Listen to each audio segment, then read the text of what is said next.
Are you asleep or awake? The danger of delusion concentration, Buddha.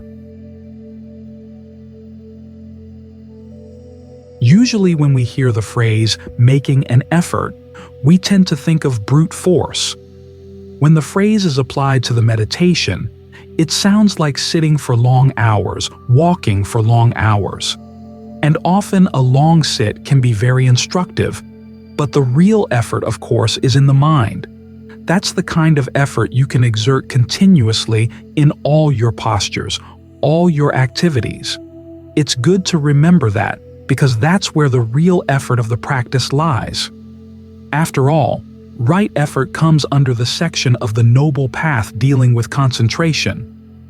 Externally, it doesn't look like much at all. Here we are sitting with our eyes closed, not doing much, but there's a lot going on in the mind. At the same time, you're giving the mind something really simple to do, and that should be easy, you might think. But then the mind makes things very complicated. It seems to be sending scouts out in all directions, trying to check out this, check out that, listening to the reports. Here we're saying no to those scouts. We're going to stay right here. Notice where you feel the breath as it comes in. When we talk about breath, it's not so much the air coming in and out through the nose, it's the movement of energy in the body. This is especially important as the movement of the air in the nose becomes very, very soft and gets harder and harder to follow. It's very easy to get lost. But if you're with the body, your sense of your hands, your feet, your legs, your arms, your torso, your head, all the parts of the body, those parts can be very quiet, and yet you can still feel them nevertheless. So move your focus there. Ask yourself what kind of breathing would feel good in those parts of the body. You can make a survey. Start down around the navel. Watch that part of the body for a while and see what kind of breathing feels good there. Then move up the front of the torso, section by section, into the head, then down the back, out the legs, back at the neck, then down the shoulders, out the arms. Get acquainted with this territory and then see if you can put your awareness of all those pieces together.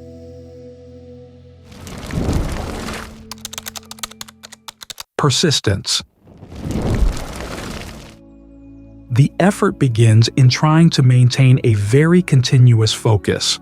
We hover around the focus as we try to adjust it. That's what the terms directed thought and evaluation are all about. Trying to adjust the mind and the breath to get them just right for each other. And you need to maintain a sense of the observer that's watching what's going on, even as things get very, very still. Otherwise, the sense of ease gets very strong, and you'll just slide into it. So, that's one of the first lessons you've got to learn. Things can feel good, but you can't go wallowing in the ease, because the sense of ease comes from being with the breath. If you drop the breath, you've abandoned the cause. The ease may continue for a while, but as it gets very fuzzy, you get into a state called delusion concentration, where you're sitting here very still, but not really alert. Sometimes, when you come out of it, you're not even sure whether you were asleep or awake. It's hard to tell. That's not the kind of concentration that leads to discernment. The kind of concentration that does lead to discernment has some discipline to it. That might be a good word to think about as you're meditating. Discipline. You have to keep the mind disciplined. You can't go off running after your likes and dislikes or random impulses right now. You have a bigger like that you're working on, something that's not random at all. In other words, you would like to get the mind to settle down, and that's a desire to respect and to be loyal to. So as thoughts of sensuality come up, you have to say no. Interesting thoughts about your work, interesting theories about the world, about politics, you have to say no to them right now. Your ideas may seem very intelligent, very insightful, but they're not what's wanted right now. You've got to work on this other skill, the skill of being very still, because there's so much that can be seen when you're still that you can't see when the mind is not still. So you hover around this for a while and then finally gain the confidence that you can just settle in. Then, as you're maintaining that sense of settling in, watch out for the voices that say, "This is stupid, this is dumb, there's not much intelligence going on here." Remember, there are many different kinds of intelligence. The intelligence that can think clever thoughts and say clever things is only one kind.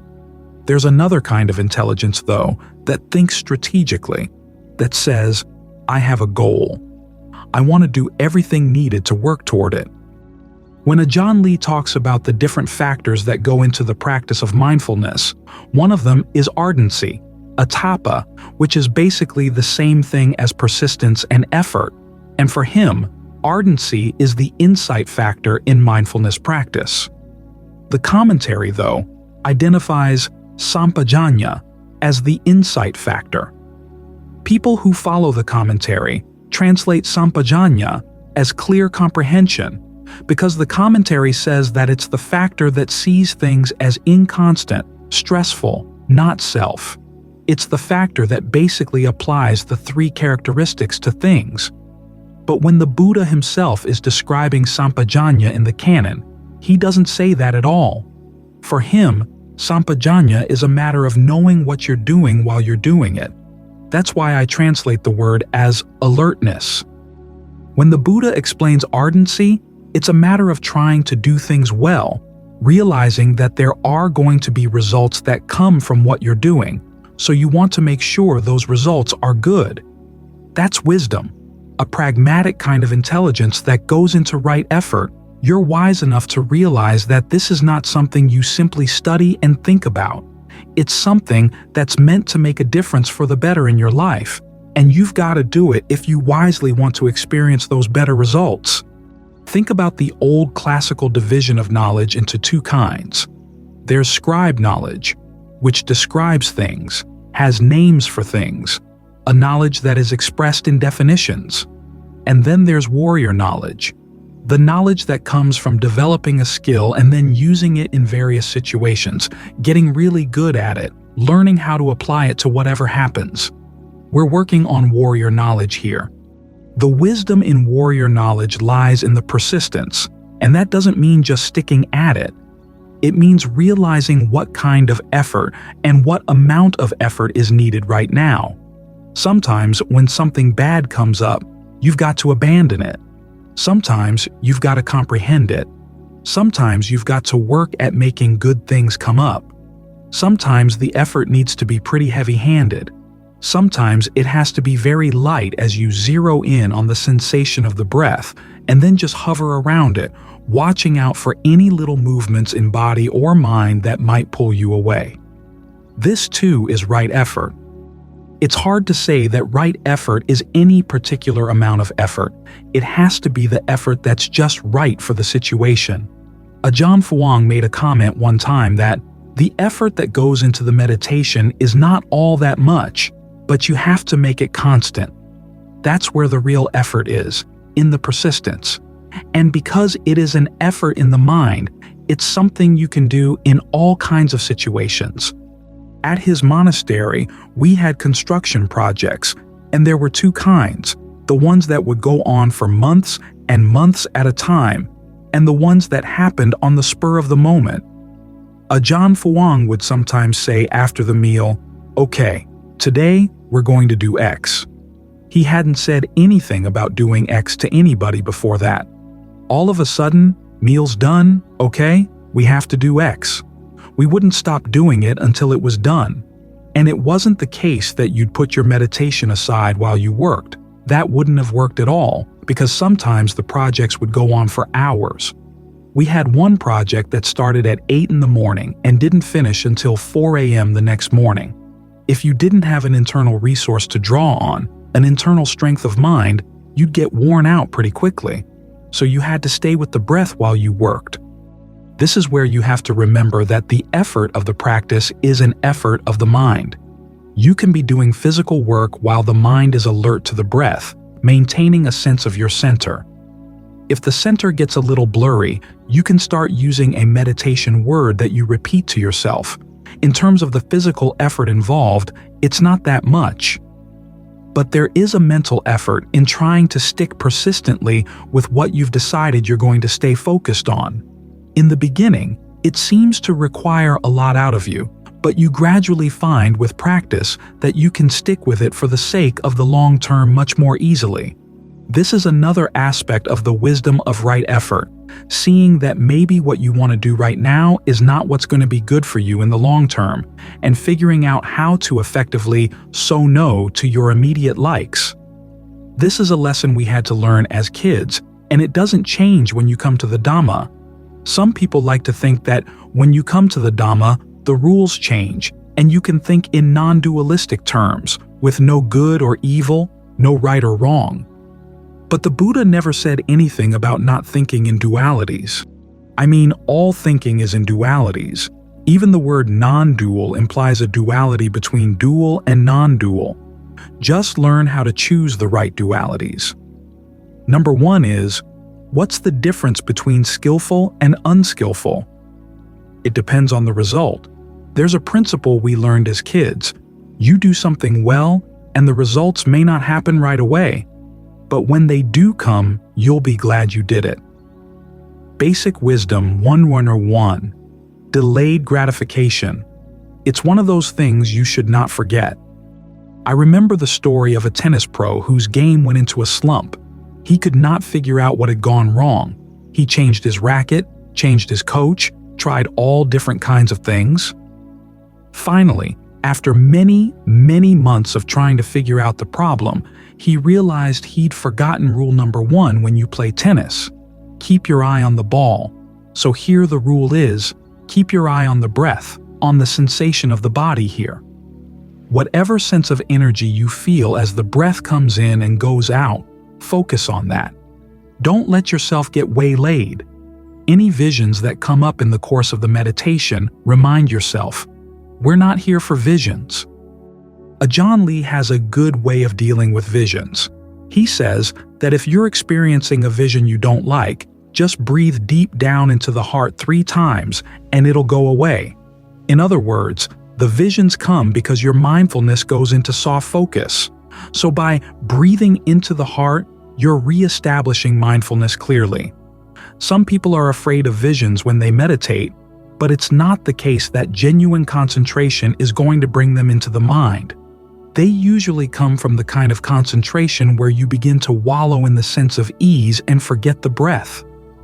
In those periods where mindfulness is weak, that's when the visions come. So re-establish your mindfulness and they'll go away. The trick lies in maintaining this very refined but continuous awareness. It's like following a wire and not letting your eyes leave the wire at all, no matter what happens. Then, around that wire, you can develop a sense of well-being and let that well-being spread to fill the body, but there's still going to be that one spot where you stay centered. Don't let there be any jumps or gaps in your attention, no matter what. That's when the effort becomes right. Now, sometimes it'll require a lot of energy to stay, and sometimes just a little bit. But you apply whatever effort is needed, and with practice, you learn how to read the needs of the body and the mind. If your focus loses track, don't get upset, just re-establish it. Have a very matter-of-fact attitude toward this. You find that as you develop your discernment to the question of what is the just right amount of effort, the effort becomes right. Delusion concentration. When you meditate, there are 2 problems on 2 sides that you have to watch out for: pain and distraction on one side, and pleasure and stillness on the other. Now, you're going to meet with these things inevitably.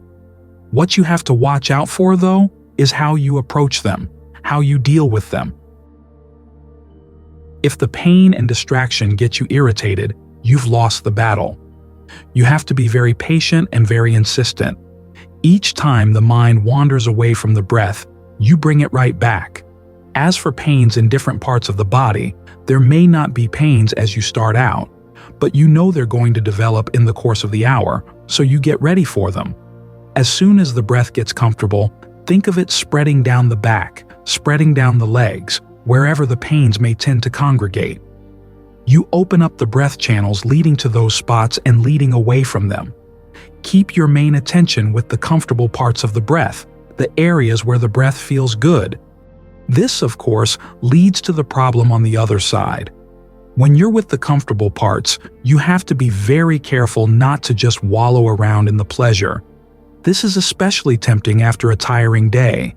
It's like coming home to a big feather bed. You just want to jump right in and get swallowed up into the feather bed. You notice this especially in the forest monasteries in Thailand, where they have long evening sits that go on for a couple of hours. The primary thought in people's minds is, how can I get through these hours as pleasantly as possible? The mind finds a little place. It's called delusion concentration, where there's a sense of ease and the mind's not doing any work at all. It's just very, very still. You go to hide out there, but you don't really know where you are. You come out and there's that little question. Was I awake or was I asleep, or what was that? What happened was, there was a sense of pleasure, and you dropped the breath and just went for the pleasure. You didn't want to do any work at all. So the middle course here is to stick with the breath. Remember that the pleasure is created by the flow of the breath, the stillness of the mind working together. Both of these conditions depend on the focus of your mind on the breath, alert and mindful. You don't want to drop your alertness, you don't want to drop your mindfulness, because that's what happens in delusion concentration. You're not very alert, and you really forget what you're doing, and so you slip into the pleasure. You always want to have that thought in the back of your mind. I'm staying with the breath. You're alert to both what the breath is doing and to what the mind is doing. As for the pleasure, it'll take care of the body on its own. Whatever rest or healing comes from this sense of ease and pleasure is not going to be increased by wallowing in it. Just let it spread, let it move through the body. It'll take care of things on its own. Your job is to stay as mindful and alert as possible, focused on the breath. It sounds like work, and it is a kind of work, but it's work in pleasure, work in stillness, an effort that you put into pleasure, an effort that you put into the stillness. It's good work. So you keep reminding yourself to stay with the breath, and then you evaluate how things are going. You drop the evaluation only when everything is really, really refined, and you can stay centered and still without losing your focus or your alertness. That's when you can simply become one with the breath. The breath, the pleasure, and your awareness all seem to become one entity. As long as you can maintain your alertness and mindfulness while you do that, you're fine. The problem is that people like to go right there without taking the mindfulness and alertness along. They just drift off. The image I think of is of a mosquito that's hit a little blood vessel in your skin. If you've ever watched a mosquito and allowed it to bite you and see what happens, you'll notice that it sticks its little nose in there and it finds a little bit of blood, and it just sucks and sucks and sucks, and finally it gets so big that it looks like it's going to burst. It doesn't burst, but it's so blissed out that its feet seem to lose touch with your skin. It's just hanging there by the nose. Sometimes you try to brush it away, and at that point it won't go. It's so blissed out from all that blood. That's what happens in delusion concentration. You hit that nice little source of ease, you just stick yourself in it, and then you let go of everything else, including the mindfulness, including the alertness. It feels good, but you don't really gain anything from it. It is restful to some extent, but not nearly as energizing as if you were focused on the breath, staying mindful and alert. Because we're not here just to bliss out. We're here to learn how to use the bliss. This is part of our path, and whenever pains come up, we want to learn how to use those too. This is what's so radically different about the Buddha's teaching. Some people during his time were into self-torture. They had pain as their goal. They wanted to have as much pain as possible, the more pain the better, to burn away their defilements or cleanse away their defilements. That's what they thought. But then, of course, by far the vast majority of the people were headed in the other direction and just wanted to wallow in as much pleasure as possible, like those little rats with implants in their brains. The scientists find the pleasure center in the rat's brains. They stick a wire in there and connect it to a little strip of metal on the outside of the skull. The rat can put the little metal strip up against a little bar and get a slight electric shock, which stimulates its pleasure center. And that's all the rats will do. They put the strip against the bar to get a steady stimulus to their pleasure center and just stay there. They'll stop eating. They'll stop doing everything else. They end up dying because they're so addicted to the pleasure. That's the way most people are. If we could have our pleasure center stimulated, that would be it. That's all most people would want. And like the rats, we would die because of our pleasure. Or at the very least, our goodness would die. The possibility of finding a well-being, a sense of true happiness that's deeper than that, would die away. What the Buddha wants us to do is to learn how to use whatever pains there are in the body as a way of developing mindfulness and alertness, and to use the pleasure that comes from a still mind as our food along the path, as our means for prying ourselves away from sensual pleasures, sensual desires, putting the mind in a position where it can look deeper inside to see where it's still holding on, where it's creating even the slightest bit of stress or dis-ease for itself. So don't look at the pain as an enemy, and don't look at the pleasure as your true friend. You have to remember that you're going to use these things. They're tools. They're a means to an end. You need to be careful how you use those tools. Even though it's work, this is good work, as you think about the breath and evaluate it. Ajahn Lee compares it to sifting flour. As you sift the flour, it gets finer and finer and finer, higher and higher in quality. In the same way, as you evaluate the breath with more and more sensitivity, the sense of ease and energy in the body gets more and more refined, more still. But at the same time, if you're on top of everything, the mind doesn't drift off. It stays alert. Even when the in and out breath stops and the sense of the shape of the body begins to disappear, you're right here. You're alert, and you know you're alert. The body seems like a mist, and you can focus in on the space between those little droplets of mist. As long as you know what you're doing, you're fine. But all this is a means to an end, and you can never let go of what keeps the concentration right, which is your mindfulness, your alertness, and the discernment that you bring as you evaluate things. Those are the things you have to hold on to all the way down through the path that keep you from wandering off to either side. So be very careful about what you let go of and what you hold on to, because it makes the difference between staying on the path or wandering off into the weeds and the jungle, wasting a lot of time. Just right. Concentration. When you meditate, you have to think. If you don't think, you can't meditate, because thinking forms a necessary part of meditation. Take jhana, for instance. Use your powers of directed thought to bring the mind to the object, and your powers of evaluation to be discriminating in your choice of an object. Examine the object of your meditation until you see that it's just right for you. You can choose slow breathing, fast breathing, short breathing, long breathing, narrow breathing, broad breathing, hot, cool, or warm breathing. A breath that goes only as far as the nose. A breath that goes only as far as the base of the throat. A breath that goes all the way down to the heart. When you've found an object that suits your taste, catch hold of it and make the mind one, focused on a single object. Once you've done this, evaluate your object. Direct your thoughts to making it stand out. Don't let the mind leave the object. Don't let the object leave the mind. Tell yourself that it's like eating. Put the food in line with your mouth. Put your mouth in line with the food. Don't miss. If you miss and go sticking the food in your ear, under your chin, in your eye, or on your forehead, you'll never get anywhere in your eating.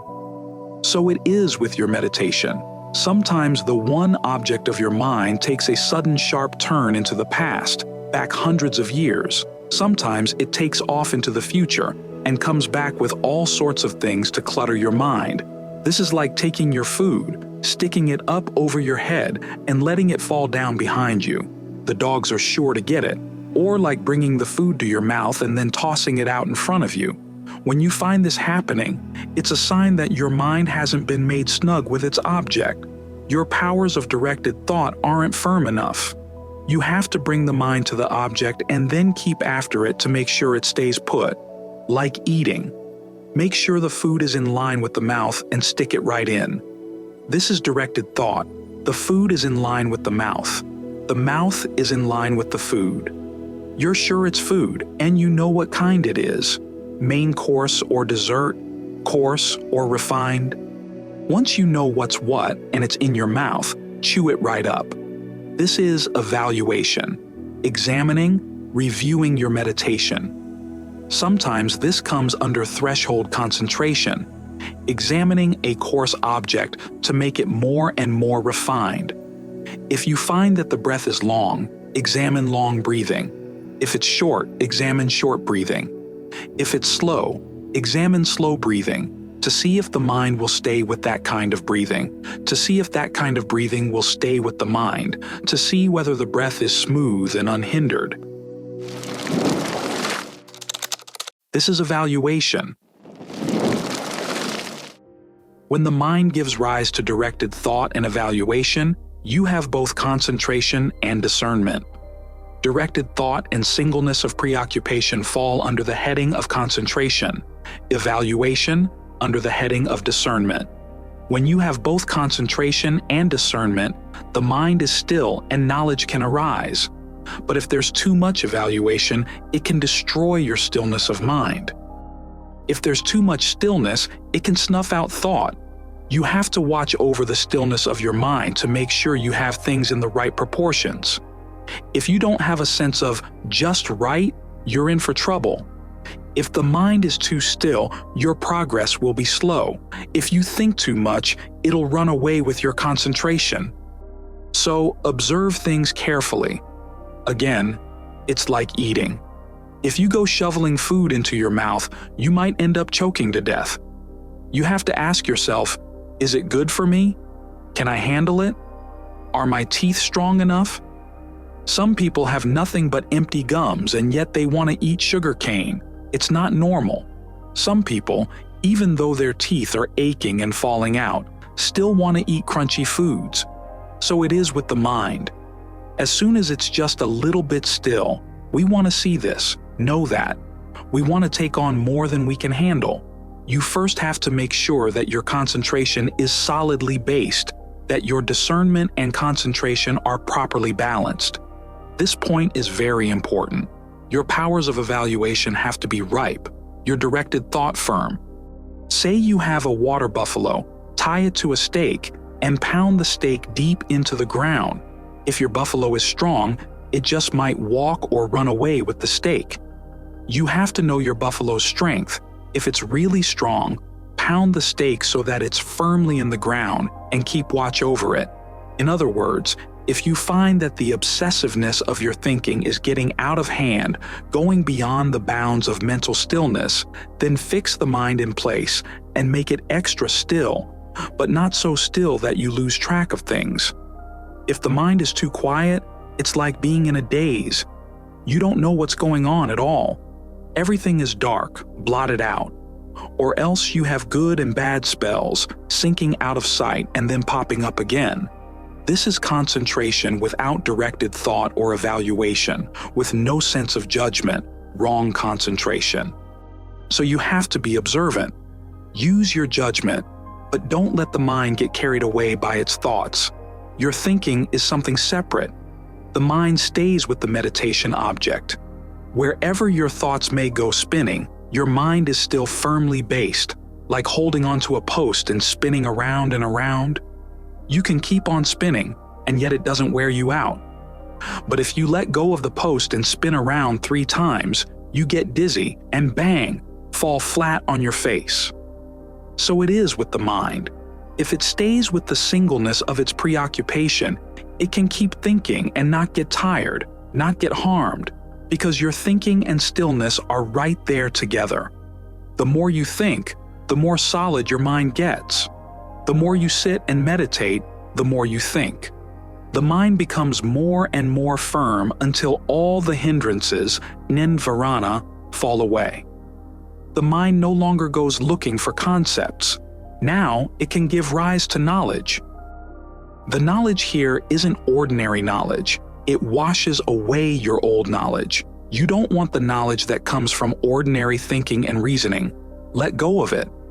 You don't want the knowledge that comes from directed thought and evaluation. Stop. Make the mind quiet. Still. When the mind is still and unhindered, this is the essence of all that's skillful and good. When your mind is on this level, it isn't attached to any concepts at all. All the concepts you've known, dealing with the world or the Dhamma, however many or few, are washed away. Only when they're washed away can new knowledge arise. This is why you should let go of concepts, all the labels and names you have for things. You have to let yourself be poor. It's when people are poor that they become ingenious and resourceful. If you don't let yourself be poor, you'll never gain discernment. In other words, you don't have to be afraid of being stupid or of missing out on things. You don't have to be afraid that you've hit a dead end. You don't want any of the insights you've gained from listening to others or from reading books, because they're concepts and therefore inconstant. You don't want any of the insights you've gained by reasoning and thinking, because they're concepts and therefore not self. Let all these insights disappear, leaving just the mind, firmly intent, leaning neither to the left toward being displeased, nor to the right toward being pleased. Keep the mind still, quiet, neutral, impassive, set tall, and there you are, right concentration. When right concentration arises in the mind, it has a shadow. When you can catch sight of the shadow appearing, that's vipassana, liberating insight. The knowledge you gain from right concentration doesn't come in the form of thoughts or ideas. It comes as right views. What looks wrong to you is really wrong. What looks right is really right. If what looks right is really wrong, that's wrong view. If what looks wrong is really right, again, wrong view. With right view, though, right looks right and wrong looks wrong. To put it in terms of cause and effect, you see the Four Noble Truths. You see stress, and it really is stressful. You see the cause of stress arising, and that it's really causing stress. These are noble truths, absolutely, undeniably, indisputably true. You see that stress has a cause. Once the cause arises, there has to be stress. As for the way to the disbanding of stress, you see that the path you're following will, without a doubt, lead to unbinding. Whether or not you go all the way, what you see is correct. This is right view. And as for the disbanding of stress, you see that there really is such a thing. You see that as long as you're on the path, stress does in fact fall away. When you come to realize the truth of these things in your heart, that's Sampajañña. To put it even more simply, you see that all things inside as well as out are undependable. The body is undependable. Aging is undependable. Death is undependable. They're slippery characters, constantly changing on you. To see this is to see inconstancy. Don't let yourself be pleased by inconstancy. Don't let yourself be upset. Keep the mind neutral, on an even keel. That's what's meant by vipassana. As for stress, say we hear that an enemy is suffering. Glad to hear it, we think. Hope they hurry up and die. The heart has tilted. Say we hear that a friend has become wealthy, and we become happy. Or a son or daughter is ill, and we become sad. Our mind has fallen in with suffering and stress. Why? Because we're unskilled. The mind isn't centered, i.e., it's not in right concentration. We have to look after the mind. Don't let it fall in with stress. Whatever suffers, let it suffer, but don't let the mind suffer with it. The body may be in pain, but the mind isn't pained. Let the body go ahead and suffer, but the mind doesn't suffer. Keep the mind neutral. Don't be pleased by pleasure. Pleasure is a form of stress, you know? How so? It can change. It can rise and fall. It can be high and low. It can't last. That's stress. Pain is also stress, double stress. When you gain this sort of insight into stress, when you really see stress, vipassana has arisen in the mind. As for anatta, not self. Once we've examined things and seen them for what they really are, we don't make claims, we don't display influence, we don't try to show that we have the right or the power to bring things that are not self under our control. No matter how hard we try, we can't prevent birth, aging, illness, and death. If the body is going to be old, let it be old. If it's going to hurt, let it hurt. If it has to die, let it die. Don't be pleased by death, either your own or that of others. Don't be upset by death, your own or that of others. Keep the mind neutral, unruffled, unfazed. This is Sampajañña, letting Sankaras, all things fashioned and fabricated, follow their own inherent nature. This briefly is vipassana. You see that all fabrications are inconstant, stressful, and not self.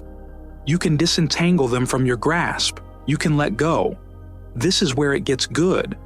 How so? You don't have to wear yourself out, lugging sankaras around. To be attached means to carry a load, and there are 5 heaps, khandhas, we carry. Attachment to physical phenomena, to feelings, to concepts and labels, to mental fabrications, and to sensory consciousness. We grab hold and hang on to these things, thinking that they're the self. Go ahead, carry them around. Hang one load from your left leg and one from your right. Put one on your left shoulder and one on your right. Put the last load on your head. And now, carry them wherever you go, clumsy, encumbered, and comical. Para have pancha khandha. Go ahead and carry them. The 5 khandhas are a heavy load. Baraharo Chapugalo. And as individuals, we burden ourselves with them. Faradanam dukkam loke. Carry them everywhere you go and you waste your time. Suffering in the world. The Buddha taught that whoever lacks discernment, whoever is unskilled, whoever doesn't practice concentration leading to liberating insight, will have to be burdened with stress, will always be loaded down. It's a pity. It's a shame. They'll never get away. Their legs are burdened, their shoulders burdened. And where are they going? 3 steps forward and 2 steps back. Soon they'll get discouraged, and then, after a while, they'll pick themselves up and get going again. Now, when we see inconstancy, that all fabrications, whether within us or without, are undependable, when we see that they're stressful, when we see that they're not our self, that they simply whirl around in and of themselves, when we gain these insights, we can put down our burdens, i.e., let go of our attachments. We can put down the past, i.e., stop dwelling in it. We can let go of the future, i.e., stop yearning for it. We can let go of the present, i.e., stop claiming it as the self. Once these 3 big baskets have fallen from our shoulders, we can walk with a light step. We can even dance. We're beautiful. Wherever we go, people will be glad to know us. Why? Because we're not encumbered. Whatever we do, we can do with ease. We can walk, run, dance, and sing, all with a light heart. We're Buddhism's beauty, a sight for sore eyes, graceful wherever we go. No longer burdened, no longer encumbered, we can be at our ease. This is Vipassana. The Buddha says that 3 factors of the path hover around all the other factors.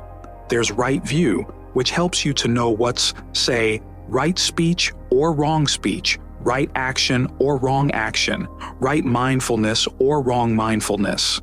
Then there's right mindfulness, which keeps in mind the fact that you want to develop skillful qualities, the right factors, and you want to abandon the unskillful ones, the wrong factors.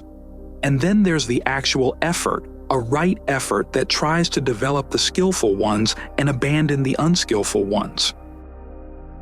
These factors are also the first three factors for awakening, simply that they're listed in a different order: mindfulness, analysis of qualities, which is the same thing as right view, and persistence, which is the same thing as right effort.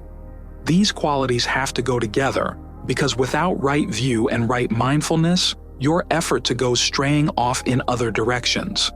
Without right effort, right view and right mindfulness can't accomplish anything much.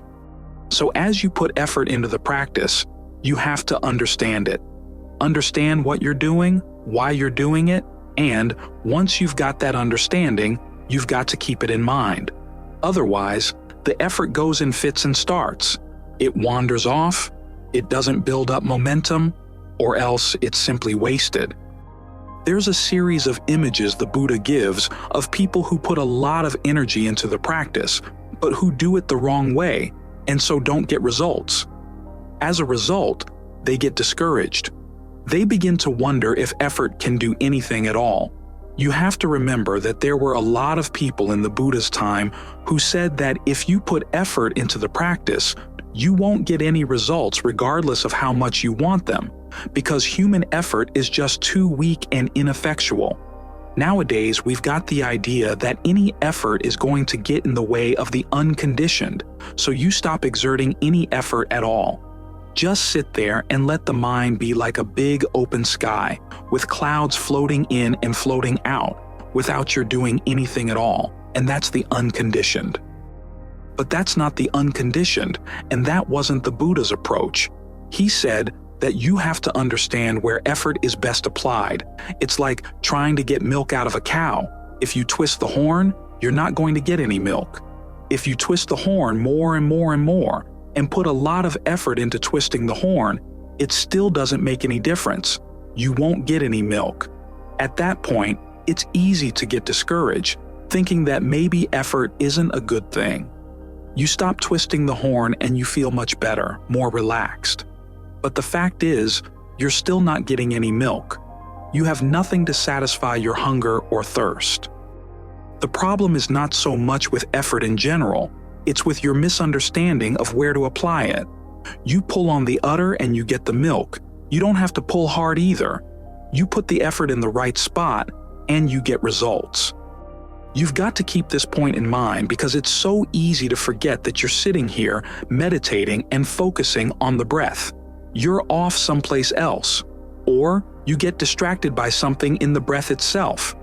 Things get nice, things get comfortable, and as Ajahn Fuang would say, your hands and feet let go and you just fall into the pleasure, forgetting that the pleasure has to come from causes, and if you abandon the causes, the pleasure is going to disappear after a while. So that's something you've got to watch out for. It's not the case that only the things that pull you away from your meditation are going to be troublesome. Sometimes some of the good things that come up as part of the meditation can be troublesome too.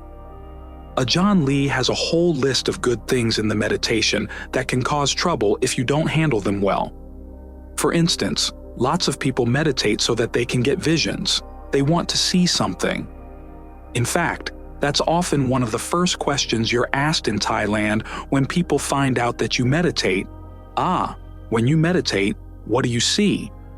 Hoping that you've been seeing lottery numbers or spirits of the dead or whatever. That's a big distraction. Even the sense of rapture that can come in the meditation can be a distraction too. The sense of pleasure and ease can be overwhelming. If you see it coming along and you reach out to grab it, you're going to miss everything that's really good. You'll leave the breath, and your meditation will float around for a bit, and then you'll come out and wonder where you were. This is why mindfulness is such an important part of the concentration. You've got to remember to keep your breath in mind. If you're not focusing directly on the breath, well, at least keep in mind the fact that you're dealing with feelings and mind states, any one of the 4 frames of reference. And if you're going to focus on feelings, don't just wallow in the feeling. Remember that you're looking for the cause. That takes you back to the breath on one hand and to the steadiness of your gaze on the other. You've got to keep in mind that this is work that we're doing here, even though it can be very pleasant work. You don't want to be the sort of person who does a little bit of work, and then, when you get your first salary check, you disappear for a week as you go out to spend all your money. And when you've run out of money, you have to come back and ask for the job again. If you keep this up, you're never going to get a raise. You have to realize that the progress comes by sticking with the breath in its various manifestations.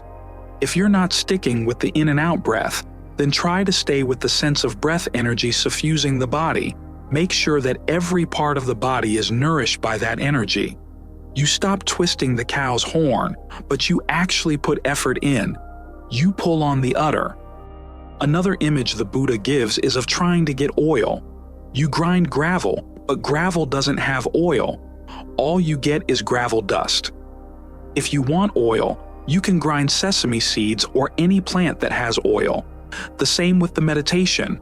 You've got to know where the effort has to be focused. You focus on the steadiness of your gaze. You don't want to focus on anticipating things. I got a call this evening from someone who wanted to know how long it was going to take to attain stream entry. She was hoping that it would be a matter of months, and as I told her, you can't focus on that. Where are you going to look for stream entry? You've got to look right here at your breath. As with any journey, you have to focus on where you're placing your feet. If you have an imaginary picture in mind of what the goal is going to look like, you can't walk on the picture. The picture isn't going to take you there.